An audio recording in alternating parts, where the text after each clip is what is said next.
Students, this is worksheet number 43 science की विज्ञान की आपकी वर्कशीट है, क्लास 9th की हिंदी मीडियम की। डेट है 12/10/2020। बल तथा गति के नियम, जो चैप्टर अभी हमने पढ़ा है 9th चैप्टर है आपके सिलेबस में, बल तथा गति के नियम, force and laws of motion. इसकी हम पुनरावृत्ति करेंगे, इसके हम शॉर्ट में नोट्स बनाएंगे, रिवीजन है ये कि क्या हमने इसमें देखा था। सबसे पहले हमने बल के बारे में डाला। बल क्या होता है? बल बेसिकली दो चीजें हैं। आप बल लगाओगे किसी चीज पे तो या तो आप उसको खींचोगे, खींचना, जैसे दरवाजा दो तरफ से आप अपनी तरफ खींचोगे और अगर बंद कर दूसरी तरफ की धकेल रहे हो तो धक्का मारना। तो आप कभी भी देखें बल आप दो तरह से लगा रहे हो, कोई भी वस्तु या तो धक्का मार रही है या खींच रही है। तो बल में अगर बल संतुलित है तो परिणामी बल शून्य हो जाता है। जैसे ये दिखा रहे हैं, दोनों हाथ दिखाए हैं, ये इधर से बल लगा रहा है इसके ऊपर, ये इधर से बल लगा रहा है, दोनों का बल बराबर है और दोनों का विपरीत दिशा में बल लग रहा है, तो एक दूसरे को ये हटा माइनस कर देते हैं, तो लास्ट में बल क्या बन जाता है? शून्य। ऐसी बहुत सारी एग्जांपल आप देखते हैं, जो भी चीज़ नहीं चल रही, जैसे आप टेबल के ऊपर किताब रख दें, एक टेबल है उसके ऊपर आपने बुक रखी हुई है, मान लो ये टेबल है, उसके ऊपर आपने बुक रखी है या कोई भी चीज़ रखी है आपने, और आप मान लो ये आपका एक सरफेस है, कोई टेबल है, मान लो कोई भी सरफेस है, एक इस तरह से कुछ सरफेस है, उसके ऊपर आपने कोई चीज़ रख दी, यहाँ पे गेंद रखी है मान लो, और ये चल नहीं रही, तो इसके ऊपर बल लग रहा है, बल इस पे लग रहा है। बल कौन से इस पे लग रहे हैं? एक बल जो इसको नीचे की तरफ खींच रहा है, धरती की तरफ, जो आगे हम पढ़ेंगे ग्रेविटेशन फोर्स, जिसको हम पढ़ेंगे नीचे गुरुत्वाकर्षण। एक बल जो इसको ऊपर की तरफ धकेल रहा है, वो कौन सा बल है?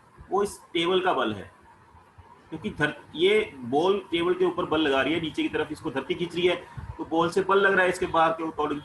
तो वही आपको पढ़ा है आपने न्यूटन में, थर्ड लॉ में, तीसरे नियम में, कि बल कभी भी अकेले नहीं होते, जोड़े में होते हैं।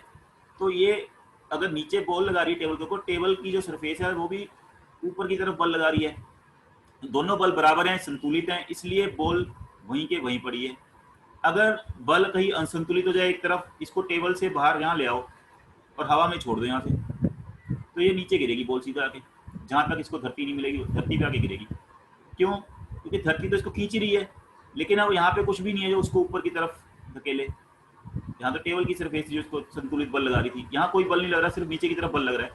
तो असंतुलित बल जब होगा तो वो गति करेगी कोई भी वस्तु। तो यही हमारा इसमें नियम था कि जब असंतुलित बल होता है तो वस्तु क्या करती है? गति करती है। गति करने के लिए असंतुलित बल चाहिए। ये आपका न्यूटन का पहला नियम था कि कोई भी वस्तु तब तक अपनी जगह पर या अपनी विराम अवस्था को, उसको बोलते हैं विश्राम अवस्था या विराम अवस्था से, या अगर वो चल रही है तो उसी गति से चलती रहेगी, अगर रुकी हुई है तो उसी पे रहेगी, जब तक उस पर कोई बाहर से असंतुलित बल नहीं का। ये था आपका न्यूटन का गति का पहला नियम। ये हमने देखा। आप अपने लाइफ में देखते हो, कोई भी चीज कब चलेगी? जब उसको बल लगेगा। तुम पढ़ाई कब करते हो? जब हम कहते हैं या तुम्हारे अंदर से कोई बल लगे। जब हम पढ़ाई तभी करते हैं, बच्चे तभी पढ़ाई करते हैं। तो जब तक आप पे कोई बल ना लगे या मम्मी पापा का डर हो, असंतुलित बल ना लगे, तब तक आप कुछ भी नहीं करते, गति नहीं करती कोई चीज। उस पर बल लगना चाहिए असंतुलित। अब बराबर बल लग रहा है, उतने बल मम्मी पापा लगा रहे हैं, उतने तुम अंदर से लगा रहे हो, मैंने नहीं पढ़ना, मुझे कुछ नहीं करना, तो कुछ नहीं होगा। लेकिन अगर मम्मी पापा का ज्यादा वो है तुम्हें, या किसी भी चीज का आपको ज्यादा इंटरेस्ट है, तो आप पढ़ोगे। असंतुलित बल में जो परिणामी बल शून्य से अधिक होता है। अब किस तरफ होगा वो डिपेंड करता है कि बल किस तरफ ज्यादा है। ये देखिए, ये रस्सी देखिए, इसकी तरफ ज्यादा जा रही है क्योंकि इसने बल ज्यादा लगाया और इसने बल कम लगाया। तो जिस तरफ बल ज्यादा होगा उस तरफ गति होगी। सिंपल सी बात है, आप खुद ही देख लो, आप ही खींच के देखो, जिसमें बल ज्यादा होगा वो खींच लेगा, जिसमें कम होगा वो नहीं खींच पाएगा दूसरे को। तो असंतुलित बल चाहिए इसके लिए। अब आप बल की एक ये बहुत इंपॉर्टेंट चीज है, बल का मात्रक। बल का मात्रक क्या होता है? बल के मात्रक क्या होता है? मात्रक किसी को मापते हैं जिस चीज में। अब तुम्हें पता लग गया बल की दिशा से ही फर्क पड़ता है। अगर ये दोनों की दिशा विपरीत है तो आपस में माइनस हो जाते हैं, जो ज्यादा होगा उसकी तरफ गति होगी। अगर दोनों की बराबर है तो जीरो बल लगेगा, जीरो हो जाएगा बल, परिणामी बल, तो गति नहीं होगी। दूसरा क्या है, अगर बल जिस दिशा में है उसी दिशा में गति करती है जी वस्तु, तो बल में दिशा की भी जरूरत है। इसलिए बल जो है वो, अगर कोई पूछे बल कौन सी राशि है, सदिश है या अदिश, तो सदिश राशि है। सदिश मतलब जिसमें दिशा भी चाहिए, दिशा से उसको फर्क पड़ता है। एक दिशा में अगर प्लस में मानेंगे तो दूसरी दिशा में क्या बन जाएगा, वो माइनस। एक दिशा में अगर वो ऋणात्मक है तो दूसरी दिशा में धनात्मक। सदिश राशि है। बल को कैसे मापते हैं, बल का यूनिट होगा किलोग्राम मीटर पर सेकंड स्क्वायर। क्यों, क्योंकि आपने न्यूटन का सेकंड नियम पढ़ा है। न्यूटन का सेकंड नियम आपको क्या कहता है, एफ फोर्स, जिसको हम बोलते हैं बल हिंदी में, बराबर है एम। एम क्या है, मास, भार, द्रव्यमान, और ए क्या है, त्वरण। त्वरण क्या होता है, गति में परिवर्तन, एक्सेलरेशन जिसको इंग्लिश में बोलते हैं। एम का यूनिट, मास का यूनिट क्या होता है, किलोग्राम मात्रक। एक्सेलरेशन, त्वरण का यूनिट मीटर पर सेकंड स्क्वायर। क्यों मीटर पर सेकंड स्क्वायर, क्योंकि आपने अगर 8वां लेसन पढ़ा था तो उसमें हमने पढ़ा था एक्सेलरेशन, त्वरण, आप पुराने वीडियो भी देख सकते हैं, बराबर है v minus u upon t। मतलब अंतिम गति, प्रारंभिक गति बटा टाइम। गति होता है मीटर पर सेकंड और टाइम भी होता है सेकंड, तो मीटर पर सेकंड, दो बार पर सेकंड आ गया तो मीटर पर सेकंड स्क्वायर। तो ये हो गया फोर्स का यूनिट। कैसे आया मास, बल का यूनिट, मास द्रव्यमान किलोग्राम में होता है और त्वरण किस में होता है, मीटर पर सेकंड स्क्वायर में। तो वहां से यूनिट आपके पास आ सकता है। आप समझ गए होंगे। अब आपके पास आया इसका यूनिट हो गया मीटर, किलोग्राम मीटर पर सेकंड स्क्वायर। इसको क्योंकि न्यूटन ने इसको डिस्कवर किया था, न्यूटन ने इसको पहचाना था, पहचानते तो लोग थे पर जानते नहीं थे। न्यूटन ने इसके बारे में नियम दिए, तो न्यूटन एक साइंटिस्ट थे, उनके सम्मान में, आइजैक न्यूटन, उनके सम्मान में इसका यूनिट का नाम रख दिया हमने न्यूटन, एन। तो बल का न्यूटन यूनिट या किलोग्राम मीटर पर सेकंड स्क्वायर है, जिसको हम न्यूटन भी कहते हैं। और कैपिटल बड़े एन से दिखाते हैं क्योंकि वो किसी साइंटिस्ट के नाम पे रखा हुआ है, वैज्ञानिक के नाम पे रखा हुआ है। अब कई बार आता है कि इसकी जो मात्रक है उसकी परिभाषा लिखिए, मात्रक बताइए और परिभाषा लिखिए, परिभाषित कीजिए। मात्रक आपका है किलोग्राम मीटर पर सेकंड स्क्वायर या न्यूटन। एक न्यूटन की परिभाषा क्या है, परिभाषा के लिए आप सीधा फॉर्मूला पे आ जाओ। पहले अगर आप फॉर्मूला याद है, फोर्स का, बल का फॉर्मूला आपके पास था जब आपने सेकंड दूसरा नियम पढ़ा है गति का, या न्यूटन्स लॉ ऑफ मोशन में दूसरा नियम कहता है F बराबर है m इंटू ए। ये आप दैनिक जीवन में देखते हैं, अपने जीवन में देखो, आपको बल लगाना किस पे डिपेंड करता है, मास पे डिपेंड नहीं करता, द्रव्यमान पे। जितनी भारी चीज होगी उतना ही ज्यादा बल लगाना पड़ेगा उसको हिलाने के लिए, समझ रहे हो ना। अगर मैं आपको कह दूं कि ट्रक को हिलाओ, नहीं हिला पाओगे अकेले। अगर मैं आपको कह दूं कि साइकिल हिलाओ, ले लोगे, साइकिल खींच लोगे, अकेले खींच लोगे। अब मैं तुम्हें कह दूं कि तुम, हाँ ये तो हो गया मास का, द्रव्यमान पर समझ आ गया कि फोर्स किस पे डिपेंड करती है, बल किस पे डिपेंड करता है, मास पे। अगर मुझे 10 किलो की बोरी उठा के ले आनी है तो मुझे बल लगाना पड़ेगा कितना, डिपेंड करता है। अगर मैं 50 किलो की बोरी उठा के ले आऊं तो 50 किलो की बोरी उठाने में मुझे ज्यादा बल लगाना पड़ेगा, तो जितना ज्यादा द्रव्यमान होगा उतना ही बल ज्यादा लगेगा। लेकिन खाली बल द्रव्यमान से हो जाएगा क्या, नहीं, त्वरण भी, गति में परिवर्तन कितना करना है। मुझे साइकिल, अगर मुझे साइकिल चलानी है 10 मीटर पर सेकंड से, और एक साइकिल को कहते हैं 100 किलोमीटर प्रति घंटे से चलाओ, चला ही नहीं पाओगे। साइकिल को 100 किलोमीटर प्रति घंटे से चला लोगे, 1 घंटे में 100 किलोमीटर साइकिल खींच लोगे। इतना सारा बल चाहिए, हम अपनी पैरों से नहीं खींच सकते, इलेक्ट्रिक से खींच सकते हैं, इलेक्ट्रिसिटी से। जैसे बस है, आप गाड़ी दौड़ा लेते हो 100 किलोमीटर प्रति घंटा से। मैं कह दूं कि एक गाड़ी दौड़ रही है, उसके पीछे साइकिल दौड़ के लेके दौड़ो, साइकिल तो हल्की है गाड़ी से, तुम लेके दौड़ लोगे, गाड़ी के पीछे कर लोगे साइकिल से भाग के, नहीं कर पाओगे। क्यों, गाड़ी का त्वरण इतना है, गाड़ी की चाल में इतना परिवर्तन आता है, जबकि गाड़ी का भार ज्यादा है, लेकिन उसमें जो इंजन से चल रही है उसमें त्वरण इतना तेज है, इतनी तेज गति कर रही है, वो गति में परिवर्तन आ रहा है। साइकिल में हम कर ही नहीं पाएंगे, कितना भी जोर लगा लें, अपने पैरों से नहीं कर पाएंगे। इलेक्ट्रिसिटी से कोशिश कर सकते हैं, भार तो साइकिल का कम है, खाली भार से थोड़ी बल किस पे और डिपेंड करता है, कितनी तेज दौड़ाना है उसको, कितनी गति में परिवर्तन करना है। तो इससे हमें समझ आता है भार का यूनिट होता है न्यूटन, इसका फोर्स का, बल का यूनिट हो गया न्यूटन। न्यूटन को कैसे डिफाइन करेंगे, एक न्यूटन, अगर ये एक हो जाए तो ये दोनों भी क्या होने चाहिए, एक एक, ये 1 किलोग्राम होना चाहिए, भार कितना चाहिए 1 किलोग्राम, और द्रव्य ये एक्सेलरेशन त्वरण कितनी होनी चाहिए 1 मीटर प्रति सेकंड स्क्वायर, ये होनी चाहिए एक्सेलरेशन। आपको समझ आ गई होगी दोनों चीजें, 1 गुना 1 1 आएगा, 1 न्यूटन आएगा। तो इसी को ऐसे डिफाइन करते हैं, जब कोई बल 1 किलोग्राम, ये देखिए इसको मैं द्वारा कर देता हूँ, थोड़ा द्वारा साफ साफ लिख देते हैं, F बराबर है, याद रख लें F बराबर है M इंटू ए, याद भी रखना क्या है समझ लो, जितना ज्यादा भारी चीज होगी उतना बल ज्यादा लगाना पड़ेगा, भारी का मतलब मास द्रव्यमान, जितना ज्यादा तेज दौड़ाना है उसको उसकी गति में परिवर्तन जितनी तेजी से करना है उतना ज्यादा लगाना पड़ेगा बल, तो वो एक्सेलरेशन होती है, त्वरण होता है गति में परिवर्तन समय के साथ। तो m का यूनिट होता है किलोग्राम, इसका होता है मीटर पर सेकेंड स्क्वायर। तो ये एक कब आएगा, जब ये दोनों एक होंगे, ये भी एक होगा ये भी एक होगा। तो 1 न्यूटन बल कितना होगा, जब कोई बल 1 किलोग्राम द्रव्यमान वाली किसी वस्तु में, 1 किलोग्राम द्रव्यमान वाली वस्तु में कितना परिवर्तन लाएगा, 1 मीटर पर सेकंड स्क्वायर का त्वरण उत्पन्न करता है। ये दोनों एक हो गए, 1 किलोग्राम की वस्तु और 1 मीटर पर सेकंड स्क्वायर का त्वरण पैदा होगा। तो 1 गुना 1 क्या आएगा, 1 किलोग्राम मीटर पर सेकंड स्क्वायर, जिसको हम न्यूटन भी कहते हैं। तो 1 न्यूटन बल कितना बल होगा, 1 न्यूटन बल वो बल होगा जब कोई बल 1 किलोग्राम द्रव्यमान वाली वस्तु में 1 मीटर पर सेकंड स्क्वायर का त्वरण उत्पन्न करेगा, तो उस बल को हम बोलेंगे 1 न्यूटन बल। तो ये हमने क्या समझा, ये हमने समझा बल के एसआई मात्रक की परिभाषा। एसआई मात्रक है किलोग्राम मीटर पर सेकंड स्क्वायर या न्यूटन।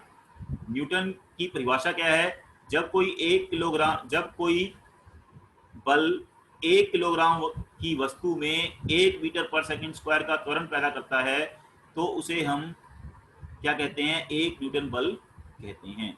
आई थिंक तुम्हें समझ आ गया होगा, ये थोड़ा सा और दिमाग लगा के इसको करेंगे तो आपको समझ आ जाएगा, डेफिनेशन इतनी मुश्किल नहीं है। अब आ गया गति का प्रथम नियम, कोई रटने की जरूरत नहीं है, अपने आसपास देखो, अपने आप को देखो। पहला नियम क्या कहता है, बहुत साधारण चीज है, वो कहता है प्रत्येक वस्तु, न्यूटन ने कब डिस्कवर किया था, न्यूटन के सिर पे हम कहते हैं सेब गिरा था, ऊपर से सेब गिरा उसकी गोद में, तो उसके दिमाग में आया कि ये सेब ऊपर से क्यों गिरा, इसको किसने खींचा, तो उसने कहा धरती ने खींचा। तो इस तरह से हमने देखा कि कोई वस्तु तब तक गति नहीं करेगी जब तक उस पर कोई बल ना लगे। प्रत्येक वस्तु अपनी स्थिर अवस्था या सरल रेखा में, स्थिर अवस्था मतलब खड़ी हुई, कोई ट्रक खड़ा है तो खड़ा रहेगा, साइकिल खड़ी है तो खड़ी रहेगी, तुम्हारे घर में बाइक खड़ी है तो खड़ी रहेगी जब तक उस पर कोई बल ना लगाया जाए। बाहर से किक मारते हैं, फिर उसको हम रेस देके चलाते हैं, एक्सेलरेटर बोलते हैं उसको, रेस को। सरल रेखा में, सरल रेखा मतलब अगर ऐसे सीधी चल रही है, सीधी चलती रहेगी जब तक तुम उस पर बल लगाओगे। बल लगाओगे तो ये दिशा, इधर लगाओगे तो इधर बदल जाएगी, इधर लगाओगे तो इधर चली जाएगी। तो एक समान गति करती रहेगी, गति में परिवर्तन भी नहीं आएगा। अगर चल रही है, चलती रहेगी, चलती रहेगी, चलती रहेगी, चलती रहेगी। लेकिन तुम कहोगे गेंद पे हम धक्का मारते हैं, गेंद को किक मार दी, गेंद तो कुछ दूरी पे जाके रुक जाएगी। क्यों रुक जाएगी, इस पे बल लग रहा है। कहां से बल लग रहा है, इसको जो धरती के साथ है, धरती के साथ रगड़ खा रही है ना, फ्रिक्शन, घर्षण, वो बल इसको रोकता है, असंतुलित बल पीछे की तरफ, तो वो बल धीरे धीरे इसको रोक देता है। अगर कोई बल ना लगे किसी चीज पे बाहर से, तब तक वो, अगर वो खड़ी है, स्थिर अवस्था में है, स्थिर अवस्था मतलब खड़ी है कहीं पे तो खड़ी रहेगी। अगर सरल रेखा एक सीधी रेखा में चल रही है एक दिशा में, तो एक दिशा में चलती रहेगी। और अगर गति उसकी एक समान है तो एक समान रहेगी, गति चेंज नहीं होगी जब तक उस पर कोई बाहरी बल ना लगे, जब तक उस पर बाहरी असंतुलित बल ना लगे। यही है न्यूटन का नियम। इसी को हम जड़त्व का नियम भी कहते हैं। जड़त्व क्या होता है कि कोई भी चीज अपने आप में परिवर्तन नहीं चाहती। जैसे आप नहीं चाहते कि हमें कुछ चेंज करें अपने आप में, आलसपन, जिसको आलसीपन बोलते हैं, जो सबके अंदर होता है, तो जड़त्व का नियम भी इसको कहते हैं कि वस्तुओं में किसी भी परिवर्तन को विरोध करने की का गुण होता है। हमारे अंदर है ना कि हम काम ऑनलाइन क्यों करेंगे, हम ये नहीं करते, कर नहीं रहे ना, करें उसको, काम को करेंगे तो ये आपको अच्छा लगेगा। अवस्था में परिवर्तन का विरोध करना, जैसे इसकी एग्जांपल है ये आपकी, देखिए सिंपल सी बात है, आपने देखा होगा कि बहुत बार करके भी देखा होगा घर में, बहुत बढ़िया हम कर सकते हैं सब कुछ। देखो साइंस पर डिपेंड करता है। आपने एक गिलास लिया, कांच का ले लो, उसमें दिखाई देगा, उसके ऊपर आप एक ऐसे हल्का सा गत्ते वाला वो रखेंगे, पेपर गत्ता रखेंगे, कार्डबोर्ड, उसके ऊपर आप सिक्का रख दो यहाँ पे बीच में, इस गत्ते पे हल्के से आप यहाँ से हाथ से वो, जैसे हम स्ट्राइकर पे कैरम बोर्ड पे मारते हैं ऐसे मारो, क्या होगा, सिक्का जो है गिलास के अंदर गिर जाएगा। क्यों सिक्का क्यों नहीं गया आगे? क्योंकि आपने कार्डबोर्ड पे, इस गत्ते पे आपने मारा हाथ, गत्ते पे आपने चुटकी से मारा, गत्ते पे तो बल लग गया, गत्ता आगे चला गया, लेकिन सिक्का जो है उस पर बल नहीं लगा। तो जब तक बाहरी बल नहीं लगेगा, कोई वस्तु अगर विराम अवस्था में तो विराम अवस्था में रहेगी। तो बल नहीं लगा तो नीचे क्यों गिरा? क्योंकि बल नीचे की तरफ लगा, धरती ने इसको खींच लिया। पहले क्यों नहीं गिरा? क्योंकि ये वाला जो आपका गत्ता था वो उसको ऊपर की तरफ बल लगा रहा था बराबर। जब गत्ता हट गया तो बल क्या हो गया? नीचे की तरफ रह गया, ऊपर की तरफ बल ही नहीं है, तो ये नीचे की तरफ सिक्का गिलास में गिर जाएगा। ऐसे हम एग्जाम्पल बहुत देखते हैं। जैसे तुम बस में बैठे हो, हम बस में बैठे हैं और बस में क्या हो, एकदम से बस चल पड़े तो हम किस तरफ गिरेंगे? सिंपल सी बात है, अगर बस में हम बैठे हैं या किसी भी चीज पे आप बैठे हो, आप घर में चटाई पे बैठे हो, करना मत, गिर सकते हो। लेकिन अगर बस में मैं बैठा हूँ, यहाँ पे मान लो बस में बैठा है कोई व्यक्ति और बस एकदम से आगे चल पड़ती है, तो ये व्यक्ति कहाँ गिरेगा? पीछे की तरफ, क्योंकि इसके आगे वाला हिस्सा, जो नीचे वाला हिस्सा है तो आगे की तरफ चल पड़ा, बस के साथ है टच में, ऊपर वाला हिस्सा पीछे की तरफ गिरेगा। और एकदम से तुम्हें ये तो पता होगा, बस चल रही है, उसने एकदम से ब्रेक लगा दिए, तो क्या होगा? ये जो सवारियां हैं एकदम से आगे गिरेंगी। क्यों गिरेंगी आगे? क्योंकि ये तो बस के साथ चल रही है, बस की गति से। बस तो रुक गई, उस पर बल लगा है ब्रेक से, लेकिन इन पे तो कोई बल नहीं लगा, तो ये जिस गति में चल रहे थे उसी गति में आगे की तरफ चलते हैं तो गिर जाते हैं। इसलिए इनको संभलना पड़ता है। ऐसी दिशा बदलती है, जब एक बस है सीधी जा रही है, इधर को मुड़ जाएगी तो सवारियां किस तरफ गिरेंगी? एकदम से इधर मुड़ेगी तो सवारियां इस तरफ गिरेंगी, इस तरफ धकेंगी। क्यों इस तरफ क्यों गिरेंगी? क्योंकि सवारियां सीधी चल रही थी बस के साथ साथ, ये तो मुड़ गया लेकिन सवारियां इसी दिशा में चलती रही सीधी, तो हमें क्या लगता है ये किधर गिरी? बाहर की तरफ गिर रही है।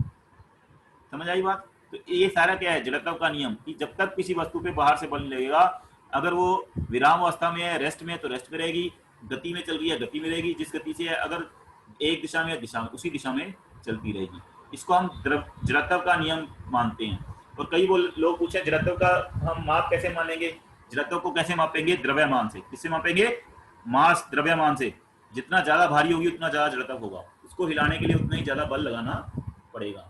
अगर तुम्हें कोई कहे कि तुम एक फुटबॉल को पैर मारो, तो तुम फुटबॉल को थोड़ा सा पैर मार के चला दोगे, लेकिन अगर तुम्हें कोई बड़ा सा पत्थर है उस पर पैर मार के चलाओ तो पैर पे चोट लग जाएगी, पत्थर नहीं हिलेगा, क्योंकि उसका जलत्व ज्यादा होगा। क्यों जलत्व ज्यादा होगा?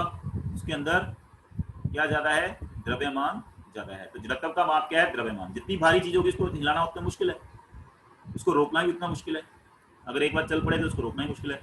आप साइकिल को रोक लोगे, ट्रक को रोकना कितना मुश्किल है आपके हाथ, अगर हाथों से गए तो ट्रक को रोको, नहीं रोक पाओगे।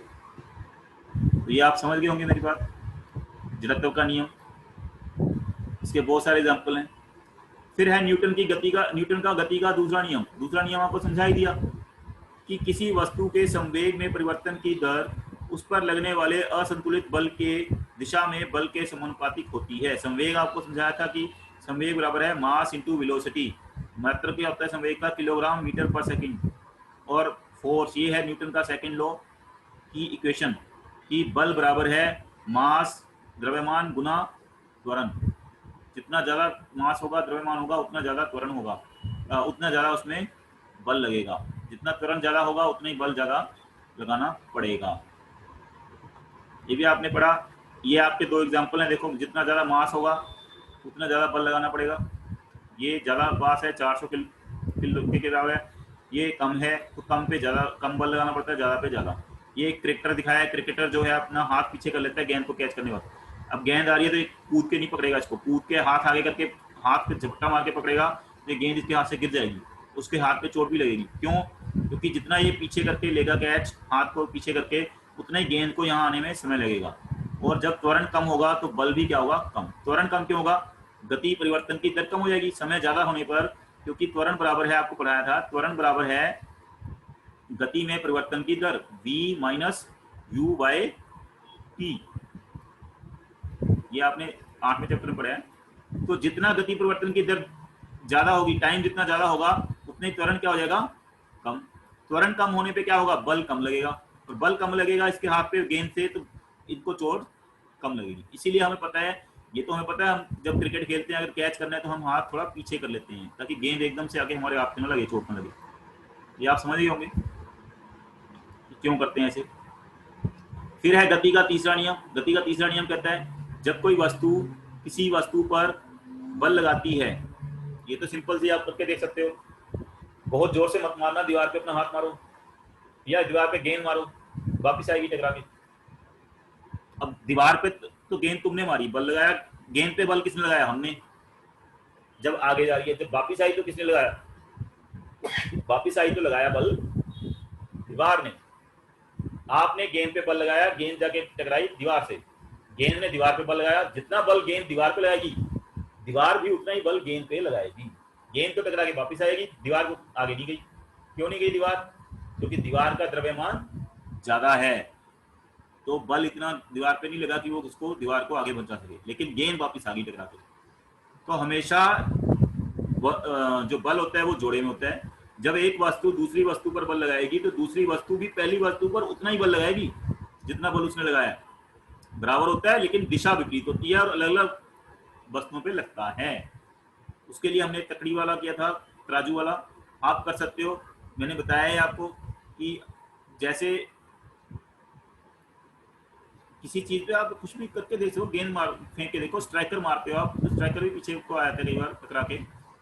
तो जितना बल आप किसी पे कोई वस्तु लगा रही है उतना ही बल उस पर भी वापिस लगता है, लेकिन दिशा क्या है? विपरीत।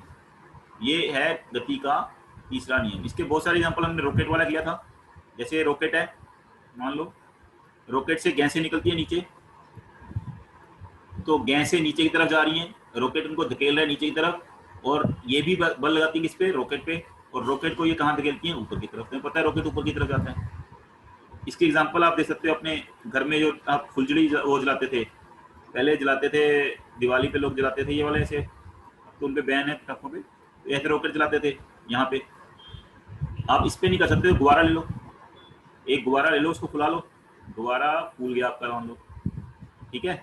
इस गुब्बारे में से ये पहले बांधा हुआ है, इसको आप खोल दो, खोल के छोड़ दो तो ऐसे ऐसे भागेगा इधर, गुब्बारा गोल गोल गोल इधर तो भागेगा। क्यों? क्योंकि इसकी हवा जो पीछे निकल रही है, ये हवा निकाल रहा है, पीछे की तरफ प्रेशर लगा रहा है, और इसके ऊपर प्रेशर ऊपर की तरफ लग रहा है, तो उतना ही बल इसके ऊपर भी लगता है। तो यही है कि जितना कोई बल लगाता है उसके बराबर बल उस पर लगता है, लेकिन वस्तुओं पे अलग अलग पे लगता है। संवेग संरक्षण का नियम हमने करा था, इसको प्रूफ भी किया था। दो वस्तुएं जब टकराती हैं तो संवेग उनका नहीं बदलता, जो पहले दोनों का मिला के संवेग था वही संवेग बाद में भी उनका दोनों का मिला के रहता है। इसको हमने प्रूफ किया था पिछली एग्जाम, उसमें देख सकते हैं आप, वर्कशीट पुरानी वाली वीडियो में भी देख सकते हैं इसको, अगर जिस बच्चे ने नहीं अटेंड किया या जिस को दोबारा समझना है तो उस वीडियो को देख सकते हैं। लिंक आपका वही है, जो लिंक अभी भी शेयर होगा इसके बाद भी, उसी लिंक को सब्सक्राइब कर लो। एक सब्सक्राइब का ऑप्शन होता है, ऐसे रेड कलर का वहाँ बटन बना होता है, जब तुम लिंक को खोलते हो तो उसमें रेड कलर का होता है सब्सक्राइब, ऐसे लिखा हुआ सब्सक्राइब। तो अगर ये सब्सक्राइब कर लोगे तो तुम्हें वो चैनल दिखने लग जाएगा, क्योंकि ऐसे नाम के बहुत सारे लोग कर रहे हैं, तो आपको पता नहीं लगेगा कि कौन सा हमारे वाला है। तो ये सब्सक्राइब कर लोगे तो उसमें आपको वो चैनल दिखेगा हमेशा, जो भी मैं वीडियो बाद में शेयर करता हूँ उसको। और साथ में एक वहाँ पे एक घंटी बनी होती है, जैसे घंटी बेल, आपकी बेल बनी होती है, उसका मतलब नोटिफिकेशन। उसका ये फायदा है, जैसे आप बेल पे क्लिक कर दोगे इस पे, तो जब भी मैं इसमें कोई आपको डालूंगा आपके लिए वीडियो, तो आपको वो नोटिफिकेशन आ जाएगी कि उसमें एक वीडियो डला है। तो आप जब मन करे उसको देख सकते हैं समझने के लिए। जब कोई चीज़ आपको समझ ना आ रही हो और मेरे से नहीं पूछ सकते या कुछ प्रॉब्लम है तो आप उसको समझ सकते हो। तो ये आपके हैं। अब आपकी थोड़ी वर्कशीट करा दें। एक इकाई बल या न्यूटन को परिभाषित कीजिए। तो सिंपल सी बात है, एक इकाई बल को कैसे परिभाषित करेंगे हम, आपको मैंने परिभाषित करके दिखाया है ऊपर। चलिए उसको परिभाषित कर देते हैं, दोबारा दिखा देते हैं एक न्यूटन बल को। कैसे परिभाषित करेंगे एक न्यूटन को? जब 1 किलोग्राम की वस्तु में एक न्यूटन बल क्या होता है? जब कोई बल 1 किलोग्राम द्रव्यमान वाली वस्तु में 1 मीटर पर सेकंड स्क्वायर का त्वरण उत्पन्न करता है, तो उसको हम बोलते हैं, उस बल को हम बोलते हैं 1 न्यूटन। इससे पता लगता है F बराबर है m × a से, इसे आप निकाल, ठीक है। ये आपको समझ आ गया होगा। इसको हम आप स्टॉप करके इसका स्क्रीनशॉट लेके भी रख सकते हो, फिर लिख सकते हो अपने लिए, पर लिखना है और समझना भी है, खाली लिख के रखना नहीं है। संवेग एवं बल के एसआई मात्रक लिखिए। संवेग का एसआई मात्रक अभी आपने किया किलोग्राम मीटर पर सेकंड। बल का एसआई मात्रक फॉर्मूले पे आ जाओ, फॉर्मूले से मिल जाता है देखिए इसका फॉर्मूला है m इंटू बी। m मतलब किलोग्राम, b का क्या होता है वेलोसिटी का या गति का मीटर पर सेकंड। ये है बल का m इंटू ए। m का होता है किलोग्राम और इसका द्रव्यमान का हो गया आपका मीटर पर सेकंड स्क्वायर। तो इसका आया किलोग्राम मीटर पर सेकंड स्क्वायर, या इसको हम एक और नाम से जानते हैं न्यूटन। ये पता लगे गति के तीनों नियम लिखे हैं, आपको तीनों नियम भी कराए हैं, द्वारा दिखा देता हूँ एक बार। तीनों नियम आपके गति के वो कौन कौन से हैं? तीनों नियम सिंपल से हैं। एक तो ये है पहला नियम कि जब प्रत्येक वस्तु अपनी स्थिर अवस्था या सरल रेखा में एक समान गति में अवस्था में रहती है जब तक उस पर कोई बाहरी बल न लगे। ये है गति का पहला नियम, न्यूटन का गति का पहला नियम, ये न्यूटन के नियम है। दूसरा नियम है किसी वस्तु के संवेग में परिवर्तन की दर उस पर लगने वाले असंतुलित बल की दिशा में होती है और समानुपातिक होती है। जितना उसमें संवेग में परिवर्तन की दर होगी उतना ही बल के, जितना उस पर बल लग रहा है उसके अकॉर्डिंग होगी संवेग में परिवर्तन की दर। तीसरा नियम, जब कोई वस्तु एक वस्तु दूसरी वस्तु पे बल लगाती है तो दूसरी वस्तु भी पहली वस्तु पे बल लगाती है, और यह बल कितना होता है? दोनों बल बराबर होते हैं और बल विपरीत दिशा में और अलग अलग वस्तु पे लगते हैं। एक वस्तु दूसरी पे लगाती है तो दूसरी पहली पे लगाती है। जैसे गेंद आपने फेंकी, गेंद ने दीवार पे लगाई और दीवार ने, जहाँ दीवार नहीं है तो आप फर्श पे मार दो नीचे तो फिर वापस आ जाएगी टकरा के ऊपर। तो इसका मतलब फर्श पे जितनी बल लगाया बल गेंद ने, उतना ही बल फर्श ने, फ्लोर ने गेंद पे लगाया। गति के दूसरे नियम के दो अनुप्रयोग लिखिए। गति के दूसरे नियम के दो अनुप्रयोग आपने लिख रही हैं कि हम क्रिकेटर गेंद लगते समय अपना हाथ पीछे रख लेता है। हाथ पीछे क्यों करता है? जितना ज्यादा त्वरण कम होगा, गति में परिवर्तन की दर जितनी कम होगी उतना ही उसके हाथों पे बल कम लगेगा। दूसरे नियम का और क्या है? जितनी वस्तु भारी होगी उसको हिलाने में ज्यादा समय वो लगता है, जितनी हल्की होगी उसको हम इजीली हिला सकते हैं, क्योंकि द्रव्यमान जितना ज्यादा होगा बल उतना ज्यादा लगेगा, द्रव्यमान जितना कम होगा बल उतना कम लगेगा। तो ये गति के दूसरे नियम के आप दो फॉर्मूला तो आपको वो डेली लाइफ में, दैनिक जीवन में उपयोग मिल जाते हैं। जड़त्व को परिभाषित कीजिए। जड़त्व क्या होता है? आप जो हम अपने आप में अंतर नहीं लाना चाहती वस्तुएं, जड़त्व क्या करती हैं? अवस्था में अगर खड़ी हैं तो खड़ी रहेंगी, विरामावस्था तो विरामावस्था, चल रही हैं चलती रहेंगी, जिस गति चल रही हैं जिस दिशा में चल रही हैं वही चलती रहेंगी। तो इसको हम बोलते हैं, पहला जो न्यूटन का पहला नियम है असल में वो जड़त्व का नियम भी है। अवस्था में परिवर्तन का विरोध करने का जो गुण है उसको हम बोलते हैं जड़त्व का नियम। इस नियम को किसने दिया था? पहले नियम को, न्यूटन का पहला नियम, मतलब इस जड़त्व के नियम को दिया था एक साइंटिस्ट था। कई बार आप लोग पूछ लेते हैं कि जड़त्व का नियम किसने दिया, तो एक वैज्ञानिक थे हमारे गैलीलियो, उनका नाम था गैलीलियो। अगर आपसे पूछा जाए जड़त्व का नियम किसने दिया तो वो न्यूटन ने नहीं दिया, न्यूटन ने तो पहला नियम दिया, जिस गैलीलियो ने दिया था ये जड़त्व का नियम। उस जड़त्व के लॉ ऑफ इनर्शिया जिसको बोलते हैं, उससे फिर न्यूटन का फर्स्ट लॉ या गति का पहला नियम बना था। तो आप मेरे आंसर समझ गए होंगे। Thank you.